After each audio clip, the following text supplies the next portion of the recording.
캘리포니아주 아동 건강보험 프로그램의 예산이 바닥을 보이면서 대책 마련이 시급하다는 지적입니다.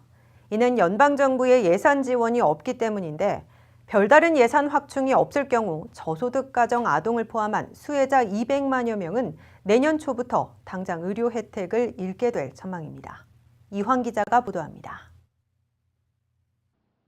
캘리포니아주 아동건강보험 프로그램 칩 예산이 바닥을 보이면서 수혜자 수백만여 명이 의료 혜택을 잃을 위기에 놓였습니다.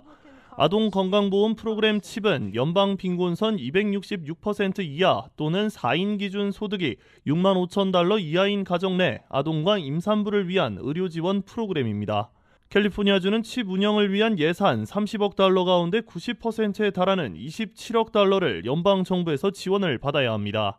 하지만 연방 정부가 예산 지원 갱신 만료 기간이 한 달 이상 넘은 현재까지 예산 지원을 하지 않아 캘리포니아주 아동건강보험 프로그램 운영이 타격을 받게 된 겁니다. 캘리포니아주 정부에 따르면 칩 예산은 올해 말 모두 바닥날 전망입니다. 연방정부 예산 의존도가 높은 데다 현재 캘리포니아주 정부도 아동건강 프로그램 칩 관련 예산 확충 계획이 없기 때문에 저소득 가정 아동을 비롯한 수혜자들의 타격이 불가피합니다. 한인을 포함한 200만여 명의 아동과 수만여 명의 임산부들이 혜택을 보고 있는데 당장 내년 초부터는 의료 혜택을 잃게 되는 겁니다. 캘리포니아 주 정부는 제리 브라운 캘리포니아 주지사까지 나서 연방 정부의 아동건강보험 프로그램 예산 지원을 촉구하고 있지만 기약할 수 없는 상황입니다. 의료 전문가들은 연방 정부가 추진 중인 세제 개혁안에 의료 예산 삭감 계획이 포함되어 있는 상황에서 아동건강보험 프로그램 예산 지원은 기대할 수 없다고 분석했습니다. 연방정부의 일방적인 예산 감축에 주정부의 대책 마련은 없는 상황에서 값비싼 사보험 가입은 엄두도 낼 수 없는 저소득 주민들의 시름은 깊어져만 가고 있습니다. RKTV 뉴스 이황입니다. 한인타운을 포함한 LA시 주택난을 해소하고 주거지 환경을 개선하기 위한 공청회가 열립니다. LA 서민주거지위원회는 내일 오전 11시부터 오후 1시까지 LA시청에서 공청회를 진행한다면서 한인들을 포함한 주민들의 많은 참여를 당부했습니다. 이 공청회는 한인타운을 포함한 LA 주거지 확보 방안과 환경 개선 등에 대한 주민들의 의견을 청취하고 이를 수렴하기 위해 마련된 겁니다. 공청회 참석이 불가능할 경우 LA 주거지위원회 이메일이나 전화로 의견을 전달할 수 있습니다. 가상화폐 비트코인 가격이 천정부지로 뛰고 있습니다. 어제 기준으로 비트코인 가격은 9,682달러로 사상 최고치를 경신하면서 10,000달러를 눈앞에 뒀습니다.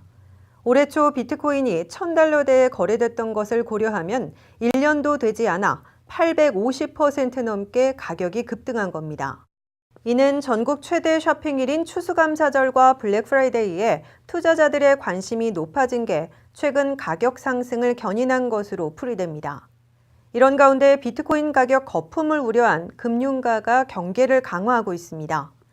CNBC에 따르면 데이터 트랙 리서치의 공동 설립자 니콜라스는 구글 빅데이터 사이트인 구글 트렌드에서 신용카드로 비트코인 사는 법 검색수가 역대 최고를 기록했다며 이는 비트코인 거품 붕괴 전조가 될 수 있다고 우려했습니다. 유엔 인권이사회가 다음 달 5일 미얀마 로힝야족에 대한 문제를 논의한다고 밝혔습니다. 그런가 하면 도널드 트럼프 대통령의 장녀 이방카 백악관 선임 고문이 인도에서 개막한 세계 기업가 정신 정상회의에 미국 측 수석 대표 자격으로 참석하면서 국제 외교 무대에 본격적으로 데뷔했습니다. 세계 소식을 조민정 기자가 전합니다. 프란치스코 교황의 미얀마 방문으로 재조명되고 있는 로힝야족 문제에 대해 유엔 인권이사회가 정식 논의에 들어갈 예정입니다. 유엔 조사관들은 최근 로힝야족 피해자 인터뷰 보고서에 미얀마 정부군의 학대와 추방에 대해 밝히기도 했습니다. 미얀마 정부군의 인권 탄압은 올해 8월 25일 이후 본격화되었고 이로 인해 방글라데시로 넘어온 로힝야족 난민 수는 62만 명에 이릅니다. 유엔 총회는 스위스 제네바 현지 시간으로 오는 12월 5일 로힝야족이 겪은 살인과 군부폭력, 성폭행 등 인권 유린 사태에 대해 논의할 예정입니다. 로마 가톨릭 교회 수장으로는 최초로 불교 국가인 미얀마를 방문한 프란치스코 교황의 첫 공개 연설에서 로힝야에 대한 직접적 언급은 없었습니다. 이날 프란치스코 교황은 아웅산 수치를 만나 40여 분간 환담 후 연설을 시작했습니다. 교황은 미얀마를 조국으로 부르는 사람들은 모두 기본권을 보장받아야 한다고 우회적으로 로힝야족 문제를 거론했습니다. 전날 관심을 모았던 미얀마군 최고사령관 미 아웅 홀라인과의 면담에서도 로힝야족에 대한 직접 언급을 피하고 종교 간 인종 간 화합을 강조했습니다. 이에 대해 미 아웅 홀라인 최고사령관은 페이스북 메시지를 통해 미얀마에는 종교 또는 인종을 이유로 한 학대나 차별이 존재하지 않는다며 정부는 종교의 자유를 보장한다고 항변했습니다. 이방카 백악관 선임 고문이 인도 남부 하이데라바드에서 개막한 세계 기업가 정신 정상회의에 참석했습니다.